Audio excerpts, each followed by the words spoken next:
ಜೊತೆಗೆ ಏನಂತಂದರೆ ನೀವು ಇದನ್ನು ಸಾಕಷ್ಟು ಸಲ ನೋಡಿರ್ತೀರ, ಏನಿದು ಇದು ಕಸ ಥರ ಬಿದ್ದಿದೆ, ಎಲ್ಲಿಂದ ಬರ್ತಾ ಇದೆ ಅಂತ ಹೇಳಿಬಿಟ್ಟು ನೀವು ಇದನ್ನು ಕಿತ್ತಾಕ್ಬಿಡೋಣ ಅಂತ ಅನ್ಕೊತಿರ್ತೀರ. ಆದರೆ ಹಂಗಾಗಲ್ಲ. ಯಾಕೆ ಅಂತ ತಿಳ್ಕೊಳ್ಳೋಕ್ಕೂ ಮೊದಲು ನೀವಿನ್ನೂ ನಮ್ಮ ಚಾನಲ್ ಯೋ ವೈಲ್ಡ್ಸ್ ನೇಚರ್ ಸ್ಕೂಲ್ಗೆ ಸಬ್ಸ್ಕ್ರೈಬ್ ಆಗಿಲ್ಲ ಅಂತಂದರೆ ಈ ಕೂಡಲೇ ಸಬ್ಸ್ಕ್ರೈಬ್ ಆಗಿ, ಹಾಗೂ ಈ ವಿಡಿಯೋನ ನಿಮ್ಮ ಸ್ನೇಹಿತರ ಜೊತೆ ಹಂಚ್ಕೊಳ್ಳಿ. ಓಕೆ ಸ್ನೇಹಿತರೆ, ನೋಡಿ ಇಲ್ಲಿ ಇವತ್ತೊಂದು ಅದ್ಭುತ ತೋರಿಸ್ಲಿಕ್ಕೆ ಇಷ್ಟಪಡ್ತೀನಿ. ನೀವು ಸಾಕಷ್ಟು ಸಲ ಈ ಥರ ಬೇಲಿ ಮೇಲೆ ಬಿದ್ದಿರೋಂತಹ ಈ ಉಂಡೆಯಾಗಿ ಬಿದ್ದಿರೋ ನೂಲು ನೋಡಿರ್ತೀರ. ಇದೇನಪ್ಪ, ಇದು ಎಲ್ಲಿಂದ ಬಂತು ಈ ಕಸದ ರಾಶಿ ಅಂತ ಅನ್ಕೊತಿರ್ತೀರ. ಆದರೆ ಇದು ಕಸದ ರಾಶಿ ಅಲ್ಲ, ಇದು ಒಂದು ಜೇಡದ ಗೂಡು. ಏನಪ್ಪ ಅದರ ವೈಶಿಷ್ಟ್ಯತೆ ಅಂತಂದರೆ, ಇದರ ಹೆಸರು ಇಂಡಿಯನ್ ಕಲೆಕ್ಟಿವ್ ಸ್ಪೈಡರ್ಸ್ ಅಂತ ಹೇಳಿ. ನಿಮ್ಮ ಮನೆಗಳಲ್ಲಿ ಕಟ್ಟುತ್ತಲ್ಲ ಜೇಡಗಳು, ಆ ಥರ ಇದು ಸಾಲಿಟರಿ ಸ್ಪೀಸೀಸ್ ಅಲ್ಲ. ಸಾಲಿಟರಿ ಅಂತಂದರೆ ಏಕಾಂಗಿ ಆಗಿ ಬದುಕುವಂಥ ಸ್ಪೀಸೀಸ್ ಅಲ್ಲ. ಇದರ ವೈಶಿಷ್ಟ್ಯತೆ ಏನಪ್ಪ ಅಂತಂದರೆ, ಇದು ಗುಂಪಲ್ಲಿ ಬದುಕುವಂತಹ ಸಾಮಾಜಿಕ ಜೇಡಗಳ ಪ್ರಭೇದ ಇದು. ಸೊ ಇವತ್ತು ನನಗೆ ಇದು ಇಲ್ಲಿ ಸಿಕ್ಕಿದೆ, ಹಾಗಾಗಿ ನಿಮಗೆಲ್ಲ ಇದ್ರ ಬಗ್ಗೆ ಒಂದಷ್ಟು ಮಾಹಿತಿ ಕೊಡಬೇಕಂತ ಅನಿಸ್ತು. ಇದರ ವಿಶಿಷ್ಟತೆಗಳನ್ನ ಮಾತ್ರ ನಿಮಗೆ ಹೇಳಲಿಕ್ಕೆ ಇಷ್ಟಪಡ್ತೀನಿ. ಮೊದಲನೇದಾಗಿ, ಇದು ಒಟ್ಟಿಗೆ ಎಲ್ಲರೂ ಸೇರಿ ಗೂಡನ್ನ ಕಟ್ಟುವಂಥದ್ದು. ನೋಡಿ, ಈ ಥರ ಬೇಲಿಯಲ್ಲಿ ಒಂದು ಮೂಲೆಯಿಂದ ಇನ್ನೊಂದು ಮೂಲೆಗೆ ಒಂದು ಬಲೆಯನ್ನು ಬಿಸಾಕಿರೋ ರೀತಿಯಲ್ಲಿ ಈ ಥರ ಗೂಡನ್ನ ನಿರ್ಮಿಸ್ತವೆ, ಬಲೆನ ಕಟ್ಕೊತವೆ. ಹಾಗಾಗಿ ಇದು ಕಣ್ಣಿಗೆ ಕಾಣಿಸದೇ ಇರೋ ರೀತಿಯಲ್ಲಿ ಇರುತ್ತೆ. ಆ ಕಡೆಯಿಂದ ಆರು ಬರುವಂತಹ ಕೀಟಗಳೇನಾಗುತ್ತೆ, ಉದಾಹರಣೆಗೆ ಒಂದು ಹಸಿರು ಮಿಡತೆ, ಅದು ಬಂದಿದ್ದೇ ಇದಕ್ಕೆ ತಗ್ಲಾಕೊಳ್ಳುತ್ತೆ. ಆ ಥರ ತಗ್ಲಾಕೊಂಡಿದ್ದಂತಹ ಕೀಟನ ಇವುಗಳು ಬಂದು ಒಟ್ಟಿಗೆ ಸೇರಿ ಅಟ್ಯಾಕ್ ಮಾಡಿ ಅವನ್ನ ಸಾಯಿಸ್ತವೆ. ಅದಾದ ನಂತರ ಈಸಿಯಾಗಿ ಬಲೆ ಸಿಕ್ಕಾಕೊಂಡಿರೋ ತಪ್ಪಿಸ್ಕೊಳ್ಳಲ್ವಲ್ಲ, ಒಟ್ಟಿಗೆ ಭಕ್ಷಿಸ್ತವೆ ಕೂಡ. ಒಟ್ಟಿಗೆ ಈ ಗೂಡೊಳಗೆ ಕರ್ಕೊಂಡೋಗಿ ಅಲ್ಲಿ ಅದನ್ನು ಒಟ್ಟಿಗೆ ತಿನ್ನುವಂಥದ್ದು. ನೋಡಿ, ಇಲ್ಲಿ ಒಂದು ಮಿಡತೆ ಸಿಕ್ಕಿದೆ. ಅದ್ರ ಮೇಲೆ 3-4, ಒಂದು ಈ ಕಡೆಯಿಂದ ಮತ್ತೊಂದು ನೋಡಿ ಆ ಕಡೆಯಿಂದ ಈಗಾಗಲೇ ಭಕ್ಷಿಸ್ತಾ ಇದೆ. 3-4 ಜೇಡಗಳು ಬಂದು, ಮೊದಲು 2 ಇದ್ದಿದ್ದು ನೋಡಿ, ಅವು ಎಳ್ಕೊಂಡು ಹೋಗ್ತಾ ಇದ್ದಾವೆ. ಇದನ್ನು ಇಲ್ಲೇ ಮೇಲೆ ನೋಡಿ, ಇಲ್ಲಿ ಕಾಣಿಸ್ತಿದೆಯಲ್ಲ, ಅವುಗಳ ಗೂಡಿಗೆ ಹೊತ್ಕೊಂಡು ಹೋಗ್ತಾ ಇರೋವಂಥ ದೃಶ್ಯ ಇದು ನೋಡಿ. ಸೊ ಈ ರೀತಿ ನೂಲನ್ನು ಹೋಲುವಂಥ, ಅವುಗಳ ದೇಹದಲ್ಲೇ ಉತ್ಪತ್ತಿಯಾಗೋ ಒಂದು ರೀತಿಯ ಅಂಟು ಅದು. ಆ ಅಂಟಿನಲ್ಲಿ ನೂಲು ರೀತಿಯಲ್ಲಿ ಬಲೆನ ಬೇಲಿ ಗಿಡಗಳು ಅಥವಾ ಅಂದರೆ ರೋಜಾ ಮೆಳೆ ಅಂತ ಏನು ಹೇಳ್ತೀವಿ, ಅಂಥ ಮೆಳೆಗಳ ಮೇಲೆ ಸಾಮಾನ್ಯವಾಗಿ ಕಟ್ಟಿಬಿಟ್ಟು, ಈ ರೋಜಾ ಮೆಳೆಗಳಲ್ಲಿ ಕಟ್ಟಿರ್ತಾವಲ್ಲ, ಹಾರ್ಕೊಂಡು ಬರುತ್ತೆ.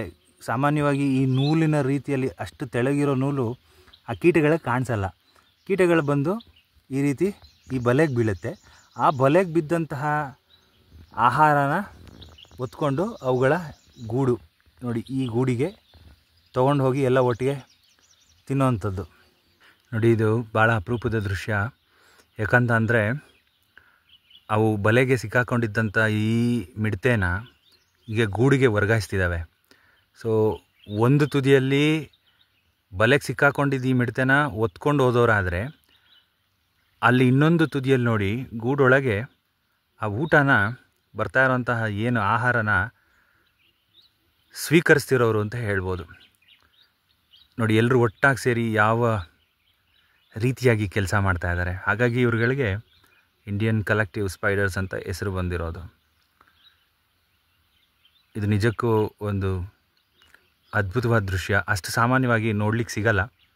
ಅಂಥ ತಾಳ್ಮೆ ನಮ್ಮಲ್ಲಿ ಇದ್ದರೆ ಬಹುಶಃ ನೋಡ್ಬೋದು ಅಂತ ಹೇಳಿ ನಾನು ಭಾವಿಸ್ತೀನಿ. ಸೊ ಒಟ್ಟಿಗೆ ಗೂಡು ನಿರ್ಮಿಸುವಂಥದ್ದು, ಒಟ್ಟಿಗೆ ಬೇಟೆಯಾಡುವಂಥದ್ದು, ಒಟ್ಟಿಗೆ ಆಹಾರನ ಭಕ್ಷಿಸುವಂಥದ್ದು, ಇದು ಇವುಗಳ ಒಂದು ಬಿಹೇವಿಯರ್. ಆದರೆ ಇದ್ರ ಇನ್ನೊಂದು ವೈಶಿಷ್ಟ್ಯತೆ ಇದೆ. ಇದರಿಂದ ನಮಗೇನು ಲಾಭ, ಪರಿಸರಕ್ಕೆ ಏನು ಲಾಭ ಅಂತ ನೀವು ಯೋಚನೆ ಮಾಡ್ಬೋದು.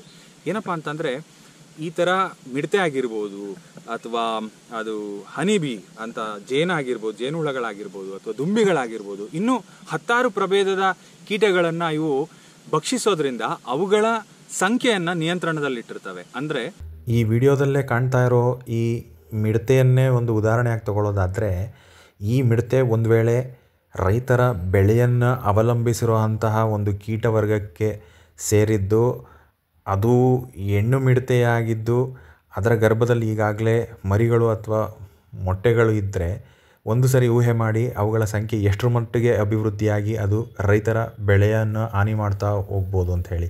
ಹಾಗಾಗಿ ರೈತರ ಬೆಳೆಯನ್ನು ಕಾಪಾಡೋದ್ರಲ್ಲೂ ಸಹ ಈ ಏನು ಬೇಟೆಗಾರ ಜೇಡಗಳಿವೆ ಅವುಗಳ ಪಾತ್ರ ನಿಜಕ್ಕೂ ವಿಶೇಷವಾದದ್ದು.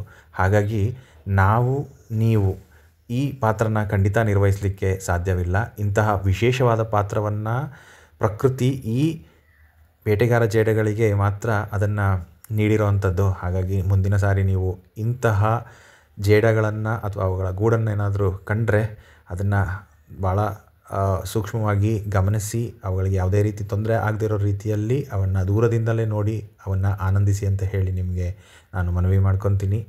Thanks for watching friends.